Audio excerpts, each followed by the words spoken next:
Desde siempre yo he sido una persona pesimista, pero pesimista.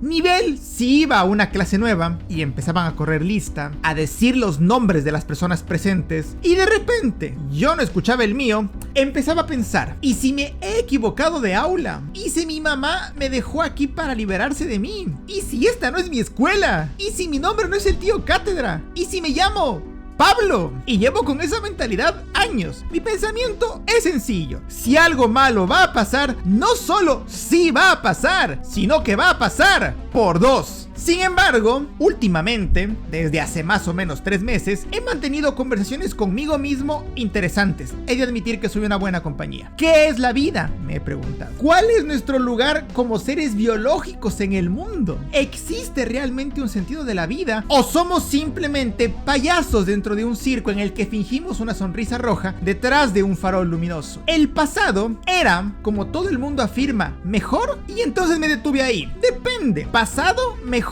Depende. ¿Con qué punto del pasado nos estamos comparando? ¿Hace 2000 años? Pues entonces sí, es evidente que la vida es un poquito mejor de lo que era hace 2000 años atrás. Ahora existe comunicación. La gente no tiene que perderse en el desierto para llegar a un destino. Pueden coger un avión, un bus y ya. La gente ya no se declara la guerra por territorios ni recursos. No se mata y asesina sociedades enteras en nombre de una ideología en la que solo una parte de la población cree. ¿Verdad? Eso ya no ocurre. Eso ocurría hace 2000 años atrás, ¿verdad? Como decía, en dependencia del punto del pasado con el que nos comparemos, siempre encontraremos cosas en las que actualmente estamos mejor. Actualmente se puede comer pizza. Y puntos en los que en el pasado estábamos mejor. En el pasado había menos polución, más zonas verdes. Así que no solo vale la pena preguntarse con qué punto nos estamos comparando, sino también qué vamos a comparar. No podemos comparar todo, sería inabarcable. Incluso para mí, que tengo un avatar de cerebro. Con todo eso en mi mente, me respondí, sí, es cierto, pero sí podemos comparar cosas en materia de salud, cosas que sí nos competen. Ya, me respondí. Pero ¿cuál de esos elementos es el más importante para empezar a comparar? La esperanza de vida,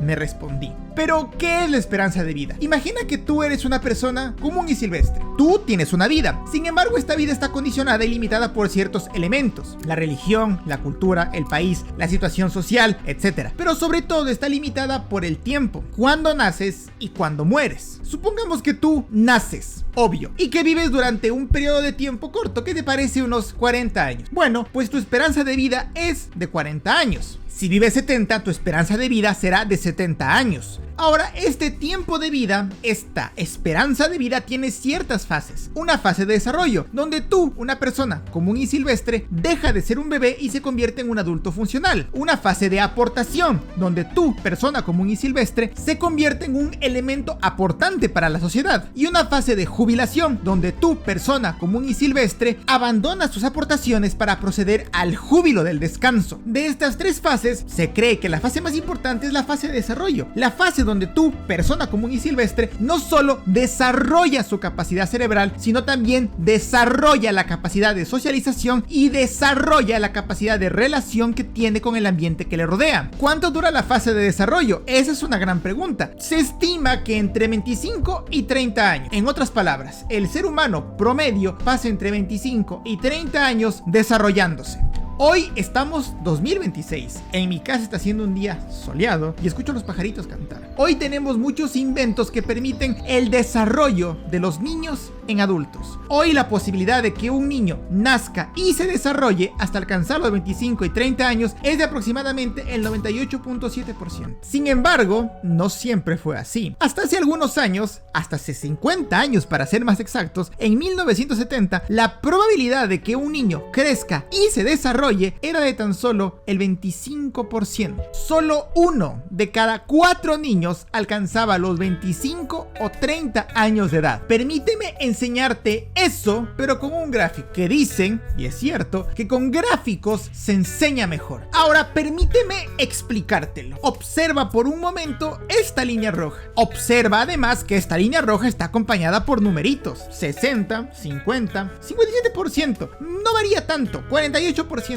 Observemos además de que esta línea parte desde hace 2000 años atrás y que por lo que vemos tiene diferentes ubicaciones del mundo: Perú, Egipto, Egipto, Roma. ¿Qué crees que signifique esta línea roja? Estos números y estas ubicaciones en el mundo. Lo que significa, mi querido y estimado cara de coco, era la probabilidad que tenía un niño de morir antes de cumplir los 15 años de edad. La probabilidad de que un niño en Perú entre el año 600 y 1600 muera antes de cumplir los 15 años era del 53%. Vamos un poco más adelante, porque tú me dirás, eso es muy antiguo. Bueno, está bien. Vamos más adelante, papi. La probabilidad de que un niño muriera antes de los 15 años en 1750 en Alemania era del 50%. Más adelante, entonces, papi, no pasa nada. La probabilidad de que un niño muriera antes de cumplir los 15 años en Venecia entre 1800 y 1900 era del 51%. Ahora entiendes por qué antes tenían muchos hijos, porque la mitad sí, iba a morir.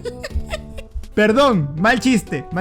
YouTube fue un mal chiste. Recuerdo con mucha ilusión que la primera vez que presenté este gráfico a varias personas importantes, me dijeron que se trataba de un fenómeno aislado. Esa fue la respuesta que me dieron muchos de mis colegas. Y no, el gráfico habla de sociedades que vivían a miles de kilómetros de distancia unas de otras, separadas por miles de años de historia. Y sin embargo, todos sufrían el mismo dolor. Ya fuera en la antigua Roma, en sociedades cazadoras-recolectoras, en las Américas precolombinas, en el Japón medieval, o en la Inglaterra medieval, en el Renacimiento europeo o en la China imperial. La muerte del 50% de la población en fase de desarrollo. ¿Qué tan importante, señores, es este gráfico para la historia de la humanidad, que encima se le ha puesto dos nombres? La larga carrera para detener la muerte infantil, llamada así por el analista de datos Max Rosser, y el gran escape, mi favorito en especial, nombrado así por el economista Agnus Dayton. ¿Qué tan importante es para la sociedad actual este gráfico, que se lo considera uno de los avances sociales más importantes de los últimos 2000 años? La esperanza de un pueblo que perdía a la mitad de su población año tras año.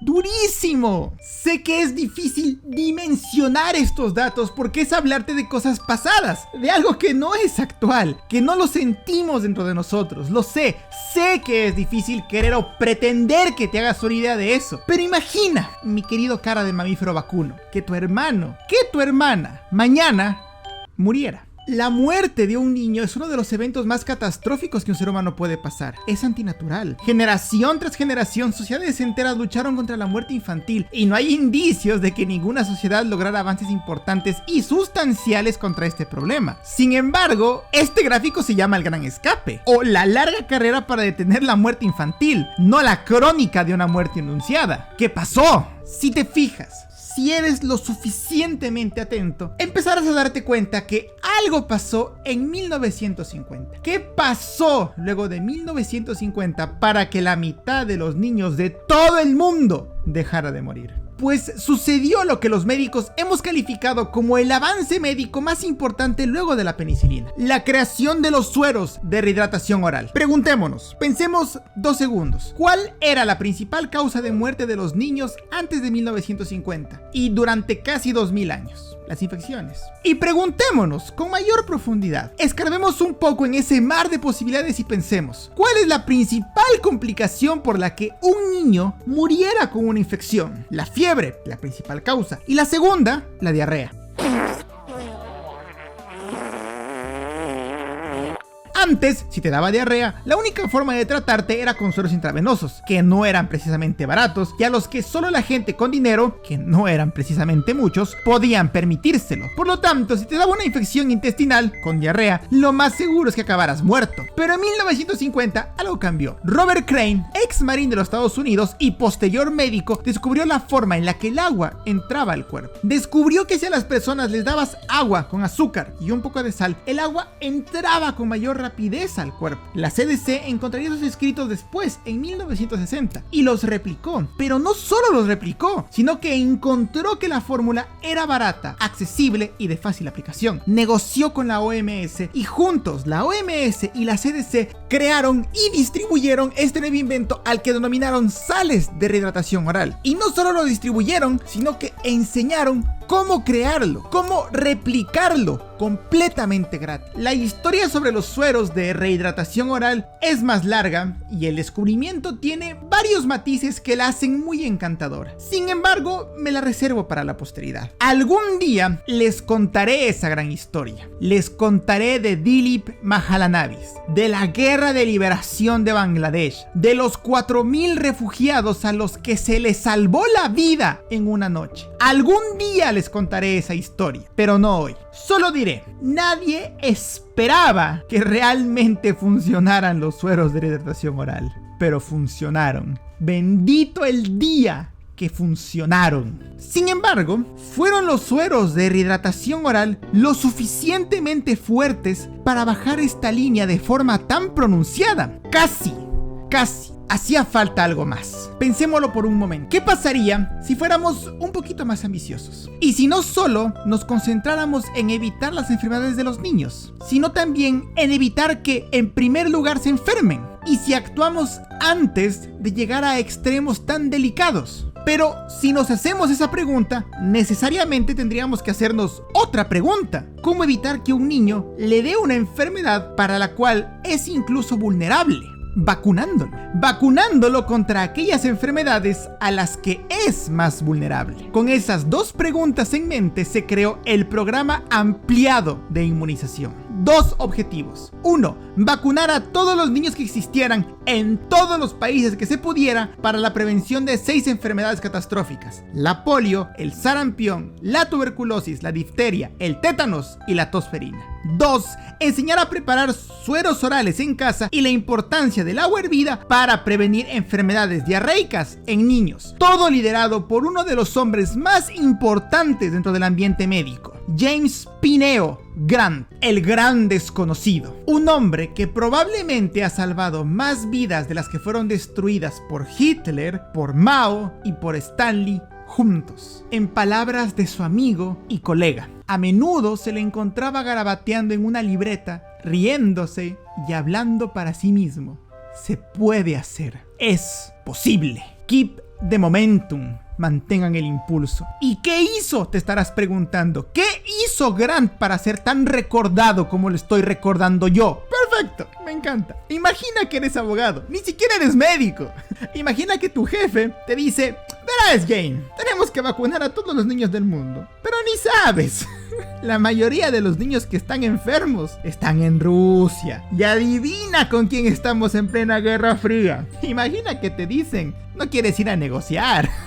Imagina que vas a Rusia en plena Guerra Fría con Estados Unidos y dices: oigan, miren, yo sé que se odian. Es más, yo sé que se quieren sacar la chucha, pero hagamos un pacto de caballeros. Verán, ustedes me dejan vacunar a los guaguas y aquí no ha pasado nada. Ya después, si se quieren sacar la chucha, no pasa nada. Perfecto, pero déjenme vacunar a los niños. Imagina que lo logras. Imagina que logras negociar una paz momentánea por el bien de los niños. Pero imagina que no solo lo logras, sino que encima consigues recursos para liderar la campaña de vacunación en América Latina y África. Buenazo. Ahora, imagina que vas a África, entusiasmado por tu reciente negociación, pero al llegar te das cuenta de que solo alcanzó para pagar a gente que no estaba preparada para vacunar. Imagina que dices: bueno, ya nada. Ya estamos aquí, tenemos que hacer algo. Y te pones a dar capacitaciones para enseñar a vacunar a gente que no había ni acabado la primaria. Imagina que no solo haces eso, sino que encima creas una forma de enseñar a hervir el agua y crear sueros de rehidratación oral con agua y azúcar siguiendo los parámetros de la OMS. Imagina que creas gráficos para enseñarle todo eso a gente que no sabe ni leer. Imagina que todo eso funciona. Eso hizo Grant. Se calcula que la suma de los esfuerzos en conjunto de Grant, tanto en el programa de inmunización como en la implementación de los sueros de hidratación oral, además de la educación recibida para tratar el agua, hervirla y para crear sueros de hidratación oral en cualquier lugar del mundo, han salvado la vida de más o menos 200 millones de niños. Se cree que las vidas salvadas entre adultos, adolescentes y ancianos, gracias a los esfuerzos de Grant en el programa de vacunación y en los sueros de hidratación oral, son incalculables. Un beso hasta el cielo, Grant. En mi opinión, y la de muchos médicos, el Nobel que nunca fue. ¿Hubieron más factores? ¡Claro que hubieron más factores! El saneamiento del agua, el pescado de hierro, la vitamina A, la implementación de los antibióticos de manera masiva, la educación de los niños, todos y cada uno de los programas que damos por sentados hoy en día ni siquiera existían hace 50 años. Y todos ellos llevó a que tú y yo estemos aquí, a que esta línea se reduzca. Y yo sé que te iba a hablar de esperanza de vida, pero ¿y si ni siquiera tienes la oportunidad de vivir esa vida? ¿De qué sirve hablar de esperanza de vida si ni siquiera tienes la oportunidad de desarrollarte? Piénsalo 2 segundos. ¿Qué hubiera pasado si Steve Chen junto con James Carin nunca hubieran creado YouTube porque murieron de diarrea? Si Eric Barón nunca hubiera creado Stardew Valley porque murió de polio. Si Baiti hubiera muerto por diarrea luego de comer yogur o queso y no existieran los sueros de hidratación oral. Si yo hubiera muerto por infección intestinal, ¿sería el mundo mejor? ¿Sería peor? Me gustaría citar a Dayo. Esta línea de aquí eran las últimas notas de una llama que se apaga. El ocaso de un mundo que no sabe desde cuándo lleva muerte. Mientras que esto de aquí, esta cuesta empinada hacia abajo, es la vida que aún prevalece. Hace unos meses, y este es el motivo por el que empecé este guión, la madre de uno de mis pacientes me llamó a decirme que su hija había fallecido. No entremos en detalles, no son necesarios, pero había mantenido una lucha bastante larga contra una enfermedad bastante difícil.